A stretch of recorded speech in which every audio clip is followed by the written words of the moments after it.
My name is Piki Rai Chorangano. I'm the commander of a movement called Protect the Citizens Independent Movement, PROCIM. Our main aim as PROCIM is to ensure safety of the citizens in such situations that threaten human life. So before I go any further, I do have a quick and urgent reminder to Comrade Geza. Comrade Geza, pa address ya maita nezulu. You forgot kuti mune mwana wamakaparisa mhosva. Blessed Mhlanga. Ari kumwanenda izvezvi ari kusvetwa pane tsikidzi. Asi makaita address imi mukati maakuda kusunga zvigananda, maakuda kusunga vamunangagwa, maakuda kusunungura nyika, musati masunungura mwana wamakaparisa mhosva ari mujeri izvezvi. Paaddress yamakaita makatoratidza kuti pari zvino matoo nematombo enyika, pamwe matoo neamari kana maarmed vehicles kana army yemapere kana whatsoever thing zvamana zvombo zvamana zvekuti matoo nematombo enyika. Saka maakuchikwanisa kuti muchipinda muaction, asi hamuna kutaura nezvemwana ari kurumwa netsikidzi, ari kurumwa nenda wamakaparisa mhosva yenu. Saka pamatauro amaita kana zvechokwadi maane masimba, ini sub-commander we Protect the Citizens Independent Movement, I'm challenging you kuti kunovira kwezuva ranhasi mumutanga maburitsa blessed, musati zvenyu masvika pakuti maakusunga zvigananda, nekuti isusu our duty is to protect the citizens.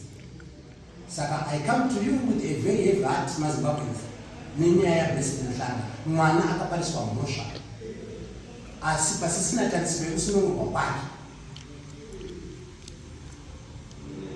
Saka maZimbabweans, iye zvinhu zvakupai zviramwe zviviri zvandiri kuti mukaona nzou dzichirwa, uswa ndio hunosafa zvakanyanyisa. Uyezve haisi advantage yemhofu kuti idamburire nemurwizi nekuti makarwe ari kurwa. Saka huswa huri kuda kuti hudziirirwe, mhofu inoda kuti idziirirwe. When the elephants fight, it's the grass that suffers the most. It's not an advantage of an antelope to cross the river only because the crocodiles are fighting. Therefore, there is a great need to protect the grass. There is a great need to protect the antelope. And also, iwe kuona shumba dzichirwa usabude pachenaka, wanda kuseri kwemuti wosiya shumba dzotsadza pfurana chaizvo kusvika imwe yati tasa. Zvadaro iyi inenge yararama, inenge yawiki, inotobva ipapo ichikamina ende inenge yaneta. Saka haichanetsizve aidha kuitiza kana kuiuraya. Zviramwe zvandiri kukutaurira izvi vana veZimbabwe, sakomanda we Protect the Citizens Independent Movement. Ndiri kurevei? Ndiri kureva kuti imi vana veZimbabwe, chenjerai kuitwa huswa huchatsokodzerwa nzou dzichirwa, chenjerai kuita mhofu ichada kudambura nemurwizi makarwe achirwa. Anosiya kurwa makarwe akauya kuzodya imwe mhofu. Ndapota vanhu veZimbabwe, mhirizhonga haina kunaka, hatiikurudziri. One life lost is one too many. Isusu se Protect the Citizens hatina kana mwana mumwe chete weZimbabwe watiri kuda kuzorasikirwa neupenyu naye nenhau yemhirizhonga. Zvino mhirizhonga haina chayakazombopa kuva solution pamatambudziko ose zvawo. kuti vageza kana vaine zvinyunyuto zvavari kutofungidzira kuti vana vese veZimbabwe vakadaro vainazvo, vangadai vachiti chiuyai tiratidzire murunyararo tisvitse zvichemo kwazvinosvika. Ivo vanoti chiuyai tiite mhirizhonga. Anova mavara vakataura kuti let's do an uprising, which is very wrong, which is very unconstitutional. An uprising is not enshrined within our constitution. Therefore, Comrade Geza missed the point. He should not have called for an uprising. Rather, he should have called for a peaceful demonstration. A sanctioned demonstration that is enshrined within our constitution. Mhirizhonga haina chayakazongosova munyika yedu ino yeZimbabwe. Akasike kutanga kuitika zvemhirizhonga izvi takazviona 2017 zvakaitika. Wakaitika mhirizhonga 2017, wakaitika coup 2017 yakatipei, haina the desired results dzayakatipa. Why? Because tiri kuzviona kuti mukaona munyika maitika chiitiko chakaita seichi, before long pasati pengumane 10 years chakudzokoredzeka chiitiko chakaita seichocho, kureva kuti we do not have the desired results. So Comrade Geza, you missed the point. Kuti uyai tite uprising vana veZimbabwe, tite mhirizhonga zvinova zvinogona kuzobudikidza nekufa kwevana veZimbabwe. You missed the point. Rather, you should have called for a peaceful demonstration. Saka takudzokorodza zvakare kuti zviri pachena kuti mhirizhonga kana kuti coup haisiri a solution to the crisis yatinayo muno munyika medu. Kana kune dzimwe nyika dzese dzakatenderedza, zvatinoona isu kuti kuMozambique kwakaitika mhirizhonga, Motlanthe akaurayisa more than 300 people. What were the results? Hapana. They are now behind the camera, vakushika nemaoko vakusekererana, asi vana 300 vafa. Takazviona kuna DRC, takazviona kuna Kenya. Vana vari kurasikirwa neupenyu nekuda kuna politicians anozongoenda behind the camera, vakusekererana, vakukwazisana maoko. Saka vageza musakaidzira mhirizhonga munyika. Isusu as protected citizens independent movement tiri kuti mhirizhonga yakashata, inourayisa vana, inopedzisa vana nechakasara.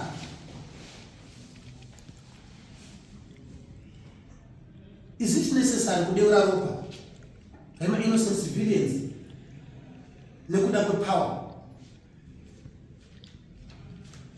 Ko imi mapoliticians acho kana zvadaro munodii kungourayana imi ikoko?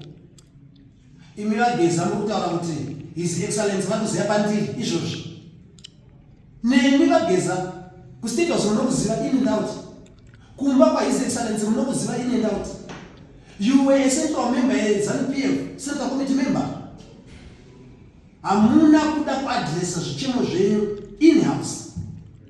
Rather, you want to wash your dirty linen in public. Mouya muchiti vana veZimbabwe, uyai mundibatsire kurwa hondo iyi. Imi takakuonai paya muchiti vamunangagwa nemi vachiwenga dissolve cabinet muise isu maovheti takarwira nyika iyi. Ini ndiri kutoda zimota, ndiri kuda zimba hombe, ndiri kuda nemaguideboards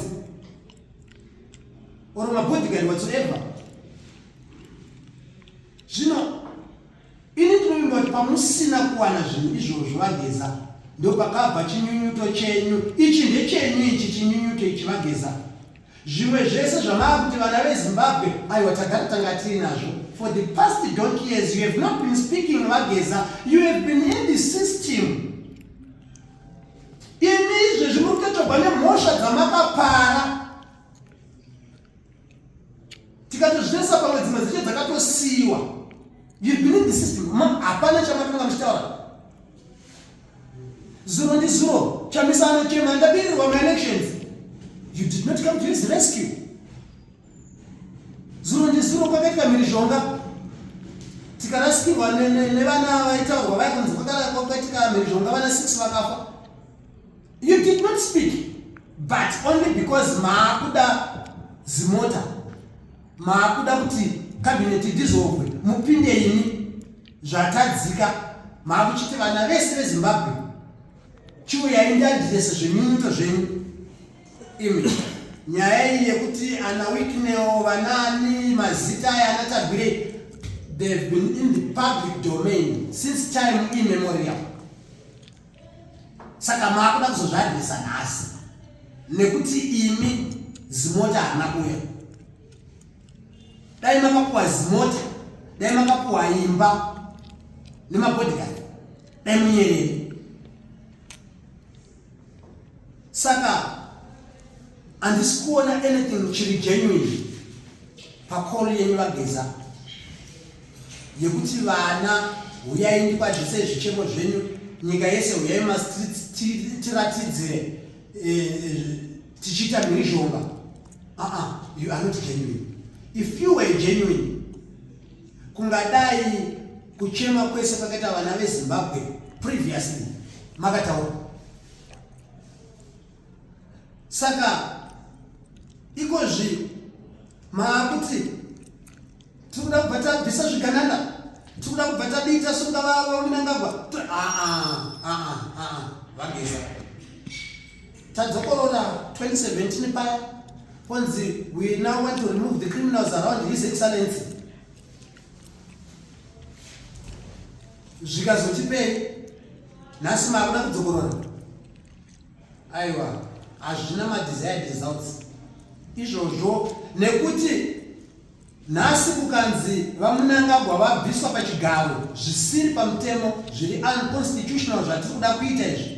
Makuu masters ndimi zvekare muchazongodzoka moti ini nekuti pakuu ndakaparticipata apa ndini ndaapresident, ini pakuu ndakaparticipata apa ndini ndaaminister of chakati, ini pakuu nekuti ndakaparticipata apa ndini ndaachakati. Isu sevana veZimbabwe chatiri kuda isolution inouya kunyanyanyanya maybe through engagement, vanhu vachipinzwa muhurumende nemeritocracy. Iwe unoziva chipindapo, iwe unoziva chipindapo, iwe unoziva pindapo. Zvino as long as tadzokorodza coup, we are not going to have the desired results because makuu masters muchaclaima zvigaro. Hapana hurumende inobuda ipapa, hapana kana hurumende inobuda. Izvezvi nyaya iri kuda kungoitika apa iri very simple, ndekubvisa zvigananda koya makuu masters opinda tichiongorora kuseri kwenyu vageza kune G40, kureva kuti zvigananda zvichipeka mabhegi zvichitiza zvichienda, kana zvaenda Joni zvichapesana muna Limpopo neG40, Kasukuere, Muzembi, Jonzo vakanodzoka vachibhaibhisana muna Limpopo, zvigananda zvichienda mhiri, G40 ichidzoka, digging a new hole to fill the old one. Hapana, tiri kutenderera muroundabout senyika. It's rather better we engage each other, we embrace each other as a people together, to find the permanent solution to our crisis. 2017 taita coup, 2025 takuta another coup, 2030 we are going to have another coup. Nyika inenge yangoema coup, a threat to national security. President apinda wese anenge asisiri very certain kuti mangwana ndinenge ndiripo here. Saka hapana nyika yatinenge tichiumba. Nyika ikaramba yava yemakuu, atiumbe nyika. Let's respect our constitution. Nyaya yeconstitutionalism yamunogara muchitaura iyi hatisi kuirespecta. Two wrongs cannot make a right. Mativa Munangagwa vakonewa, fine. Because no jomoda kuabvisa nechisimba, is it constitutional? You are repeating an unconstitutional act. Zviri constitutional kana president achinge akonewa 2/3 majority in parliament, both the legislation and the senate vanogara pasi vo impeach a president, and we have a new one. Zvino apa kana mati takuabvisa nechisimba, takutobvisana nechisimba kusvikira Jesu akadzoka. Hatina nyika yatinomu. Let's respect the constitution. Vageza. That's why I'm saying you missed the point by calling for this uprising. Thanks to Mama Tibela. Mama Tibela put it to clear kuti teribu kumbira wa parliament mugare pasi muiti impeach Vamanangamba. He was on point. That's constitutionalism. Ndo zvinoitwa izvozvo vageza kwete kuda kupedzesa vana veZimbabwe as protect the citizens independent movement. Taramba uprising. Dzokerai munogara pasi kana mune zvinyunyuto, peaceful demonstration. That's what the constitution says. Let's respect the constitution. Saka iye zvekutaura kwandiri kuita, kana paine chimwe chezvinhu chichapa kuti nyika yedu ienderere mberi, kubatana senyika, torega kutarisana uso kwatinobva nemapato, togoita chinhu chimwe chete senyika. Imi vachamisa vakavhoterwa navanhu 2.4 million. Is a key player in the Zimbabwean politics. Imi vageza pakaramba vachamisa politics, makadii kuteera mwana naichamisa chii chanetsa okupai zvinyunyuto zvake. No, ndadai chava huyu aita zvinhu zvendiri kufunga kuti hazvisiri izvo zviri unconstitutional. Dai izvezvizvi tisina kusvika patava. Asi nhasi moda kunyepera kuti constitutionalism ipi. Ngatibatanei senyika as the citizens, as protect the citizens independent movement. Tiri kuti ngatibatanei senyika. Tendai it is a key player in our Zimbabwean politics. Fadzima here, Job Sikala, even vamonzora vekuti nhasi zvavo vakanzi vazvivhotera vanogona kuzvivhotera vari vega kana kuzovhotera mumwe, asi pamusana pekuti igweta rakatonyorawo bumbiro redu remutemo tinovarespekta, kunyange hazvo vasingagone ivo kuzozvivhotera zvinowanikwa. But is a key player in the Zimbabwean politics nekuti vatoripowo pavanhu vakaita zvekunyorwa kwebumbiro remutemo kopaki. Saka taramba mhirizhonga, ndinoramba ndichidzokorora ipapo vageza. Saka izvezvi tiri kuda kuti nhau yevana veZimbabwe paite dialogue. Se protect the citizens independent movement ngapaite dialogue. Garai pasi imi vatungamiri mutaurirane.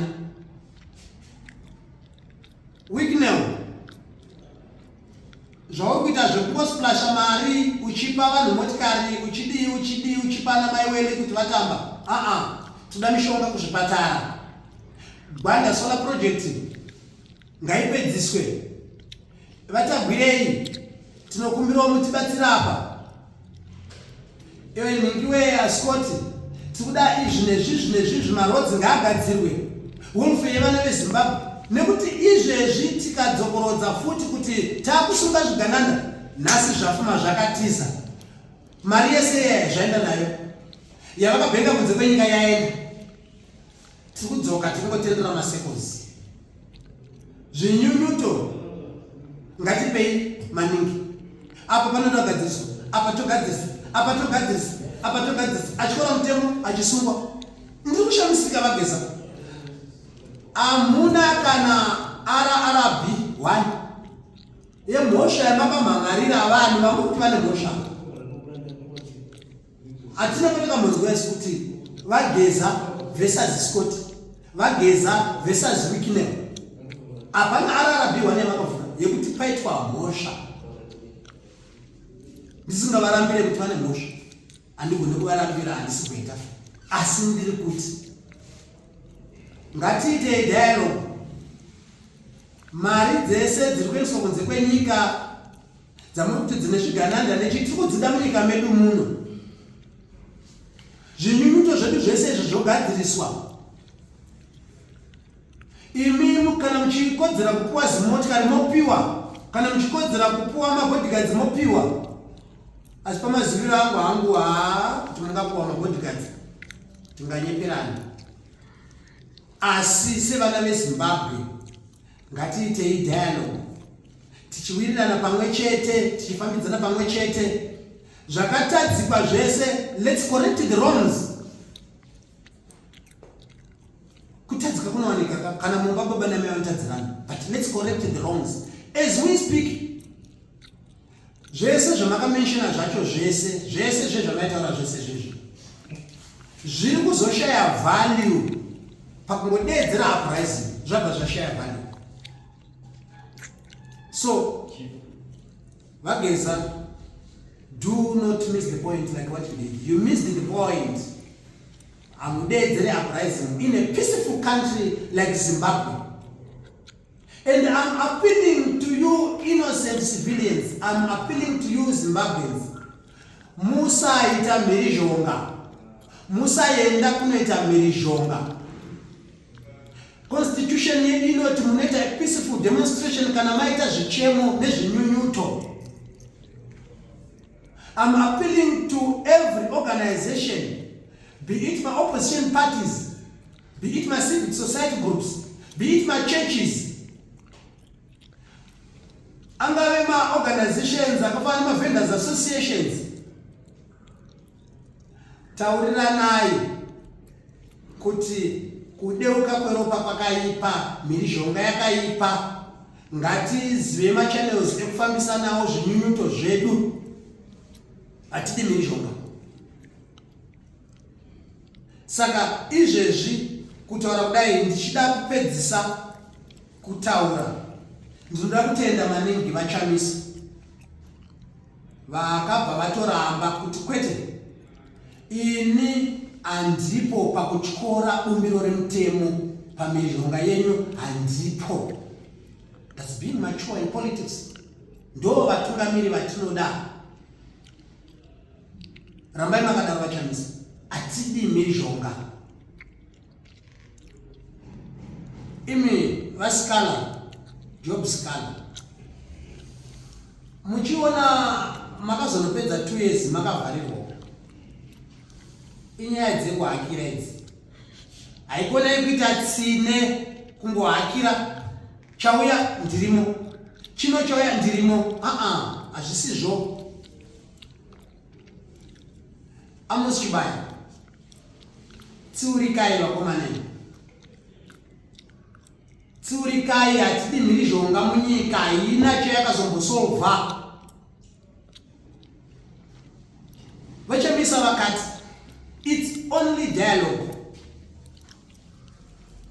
Vakati, let's engage each other. Engagement is the only solution to our crisis in Zimbabwe. Let us embrace each other in our diversity as Zimbabwean citizens. That will bring an end to our woes. Saka, ndichipedzisa kutaura nemoyo uri kurema, vageza mwana ari kurumwa netsikidzi nenda uko, blessed Mhlanga. Nesu tese maZimbabweans ngatimunzwirei tsitsi akangopariswa mhosva nevanhu vatiri kuona kuti imhesheri, mhesva mukono anati naidzirwe muti ngawo wetu wane tsotso. Muri kuvaona maitiro avari kuita, vakaparisa mana mhosva. Vageza, you missed the point. You do not call for an uprising in a peaceful nation like Zimbabwe. Matambudziko tinawo, ichokwadi. Mari dziri kubiwa, ichokwadi. unemployment yabesta 95% unemployment rate ichokwadi, ma-taxes akwirisa ichokwadi, ma-businesses arikuvhara, vana okay vana N Richards, asi hamuchidaidzira kuti ngatipisei imba nekuti mumba mapinda gonzo. Tinenge tarasika senyika. I thank you all. Mwari akuitire zvakanaka maZimbabweans. Nyika yedu yerunyararo yakarwirwa nemadzitateguru edu kuti tidye uchi nemukaka, ngatigarei murunyararo. I thank you. Siyabonga. Asante sana.